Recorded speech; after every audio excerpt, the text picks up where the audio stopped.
हमारा पैनल तैयार है और ट्रेड्स की शुरुआत करते हैं। गुड आफ्टरनून रचना जी, आपसे शुरुआत करते हैं। बताइए क्या ट्रेड होगी? जी गुड आफ्टरनून। और इस वक्त के लिए काफी सारे ट्रेड्स हैं, लेकिन एक अगर चूज करना है तो I choose max health. Max health के फ्यूचर्स को हम शॉर्ट करेंगे और यहाँ पे 1009 पे प्राइस है। अगर ये 1025 के नीचे रहेगा तो ये काउंटर डाउन साइड पे 990 तक जा सकता है। सो 990 का टारगेट एंड 1025 का stop loss for a short trade.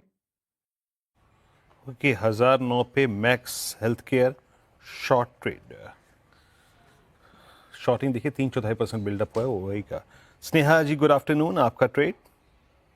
Very good afternoon, Virendra ji, and the other panel member also. मेरा काउंटर जो है वो सेल के लिए again it is United Spirits. यहाँ पे अगर आप देखें तो काफी अच्छा करेक्शन है।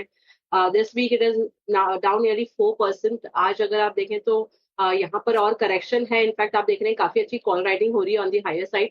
सो आई वुड सजेस्ट कि यहाँ पे सेल किया जाए with a strict stop loss around 1350 और जो पोटेंशियल टारगेट रहेगा दैट विल बी अराउंड 1240। के स्टॉप लॉस के साथ यूनाइटेड स्पिरिट्स में बिकवाली के राय फिलहाल। मानस जी गुड आफ्टरनून, आप क्या पिक कर रहे हैं? गुड आफ्टरनून श्रेया जी। तो देखिए टाटा स्टील में खरीदारी करने की राय रहेगी। यहाँ पर higher top higher bottoms clearly दिख रहे हैं। आज एक प्राइस ब्रेकआउट देखने को मिला, अपने 100 मूविंग एवरेज के ऊपर स्टॉक निकला। तो टाटा स्टील में 138 के स्टॉप लॉस से खरीदारी करने की राय रहेगी। 147 तक के टारगेट देखने को मिल सकते हैं। 147 तक के टारगेट पॉसिबल है। अगर चाहें तो 140 वाला कॉल ऑप्शन जो ₹2.35 पे ट्रेड हो रहा है, वहां पर ₹1 के स्टॉप लॉस से इस ऑप्शन में खरीदारी की जा सकती है और ₹7 के टारगेट सेट किए जा सकते हैं। ओके, टाटा स्टील में बाय कॉल इस समय। चलिए कुछ तो स्टॉक्स हैं जहाँ बाय कॉल्स भी आ रही हैं। कविता जी गुड आफ्टरनून, आपकी trade? Very good afternoon Anuj जी, गुड आफ्टरनून एवरीवन। वेल, मेरा ट्रेड शॉर्ट साइड होगा। मुझे लगता है पीएसयू बैंक से बैंक ऑफ बड़ौदा अंटिल ये काउंटर 213 के ऊपर नहीं निकलता है, मुझे लगता है यहाँ सेलिंग प्रेशर फर्दर एग्रीवेट हो सकता है। As on a daily chart आप देखें, ये एक जो कैंडल फॉर्मेशन बन रहा है वो बेरिश हार्मी फॉर्मेशन बनता हुआ दिख रहा है। सो मुझे लगता है 204 के टारगेट के लिए 204 202 के टारगेट्स पॉसिबल हो सकते हैं। 213 के ऊपर जब तक काउंटर नहीं निकलता है सेलिंग करते हैं। Okay, bank of Baroda sell 210 पे। और राजेश सतपथी जी के पास चलते हैं। राजेश जी गुड आफ्टरनून, आपका ट्रेड इस वक्त का? Good afternoon Viren and good afternoon everyone.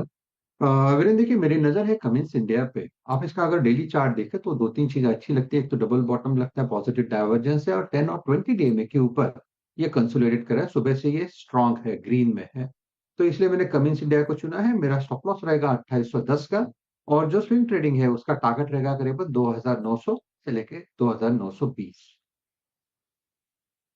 By side की ट्रेड राजेश सातपुते जी की तरफ से आते हुए। राजेश अग्रवाल जी, क्या लग रहा है आपको? जैसा मूड माहौल देखने को मिल रहा है बाजार में, कोई स्टॉक्स आपको पसंद आ रहे हैं फिलहाल? Very good afternoon. Good afternoon Shreya. Good afternoon Anuj ji, Virendra ji, panel में जो मित्रगण है सबको नमस्कार। मूड माहौल पिछले 2 दिन से थोड़ा सा बेहतर हुआ है कह सकता हूँ, जहाँ मिड कैप में वापस से थोड़ी बहुत खरीदारी आई है।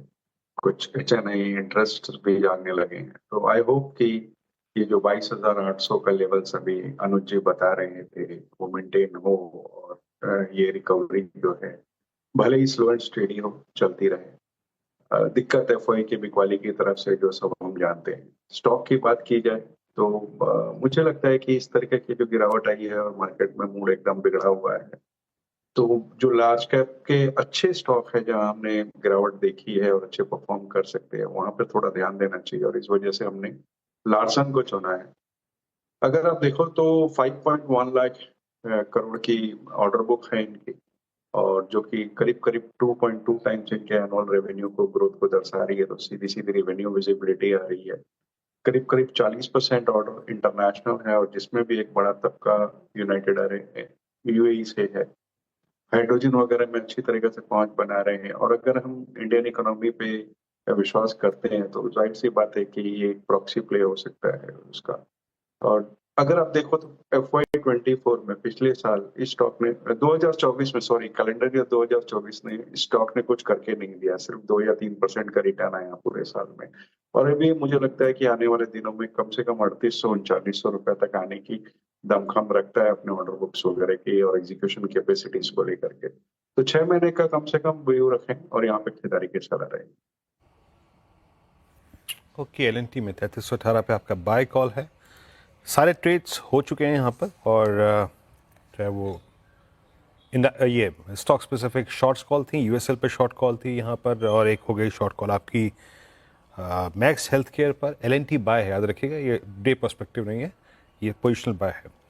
अच्छा, कुछ स्टॉक्स जो कि आज सुबह से ही स्ट्रॉन्ग मोड में है, एक दो उनकी बात कर लेते हैं, फिर उसके बाद थोड़ा सा शॉर्ट ट्रेड्स के बारे में आएंगे, बात करेंगे। आज सुबह से आप लेके आइए एक बार जरा प्लीज़ एलएनटी टेक्नोलॉजी सर्विसेज 4% ऊपर against all odds. Nifty IT collapse होता है, बट स्ट्रेंथ यहाँ पर है। आज मेटल्स में काफ़ी अच्छी खासी स्ट्रेंथ है। Look at sell, Tata steel, Hindalco, सबसे ऊपर लेके आइए आप हिंडाल्को। और इस पैनल में मुझे याद है अच्छी तरीके से 3 दिन से इसको बहुत बखूबी खेला भी है। मानस हिंडाल्को सर मेटल्स में बीते 3 दिन में पावर के साथ अच्छी शॉर्ट कवरिंग, फिर फ्रेश बाइंग। एक बार ओआई रखिएगा स्क्रीन पे प्लीज़। मानस, इस एनवायरनमेंट में जब निफ्टी कोलैप्स हो रहा है, क्या मेटल्स में एक दो लॉन्ग कॉल लेनी चाहिए? क्या ये जो जिसे कहते हैं ना, I mean relative strength suddenly visible है इस स्पेस में, उसको प्ले कैसे करें? देखिए, जितने भी मेटल काउंटर्स हैं उसमें पिछले 3 दिन से देखेंगे तो आप वहां पर बाइंग इंटरेस्ट लगातार देखने को मिल रहा है। कुछ में रिवर्सल के साइन देखने को मिल रहे हैं, कुछ में कंसोलिडेशन के बाद फ्रेश ब्रेकआउट देखने को मिल रहे हैं, और उन्हीं में से एक हिंडाल्को है जहां पर स्टॉक ने हायर टॉप्स हायर बॉटम्स का कंफर्मेशन दिया, अपने 200 मूविंग एवरेज के ऊपर निकला। अब 3 दिन की रैली हो गई, तो मैं करंट लेवल्स पे रिकमेंडेशन मेरा नहीं है, मेरा रिकमेंडेशन डिप पे है। अगर कोई डिप मिले तो यहाँ पर खरीदारी करिए। 624 का स्टॉप लॉस लगाइए और 675 के टारगेट सेट किए जा सकते हैं हिंडाल्को में। मेटल क्षेत्र में दूसरे स्टॉक अगर आप देखें तो नैल्को, सेल, ये 2 स्टॉक ऐसे हैं जहां पर अभी रैली स्टार्ट हुई है, तो यहाँ पर आप स्टॉक पिक कर सकते हैं। और मैंने थोड़ी देर पहले टाटा स्टील पे एक रिकमेंडेशन दिया है, तो वो क्योंकि वहां पर एक फ्रेश ब्रेकआउट है, इसलिए वहां बिल्कुल खरीदारी की जा सकती है। चलिए, तो ये इस समय बिल्कुल टाटा स्टील पे मानस की ट्रेड भी थी। ये हो गई मेटल्स पे व्यू।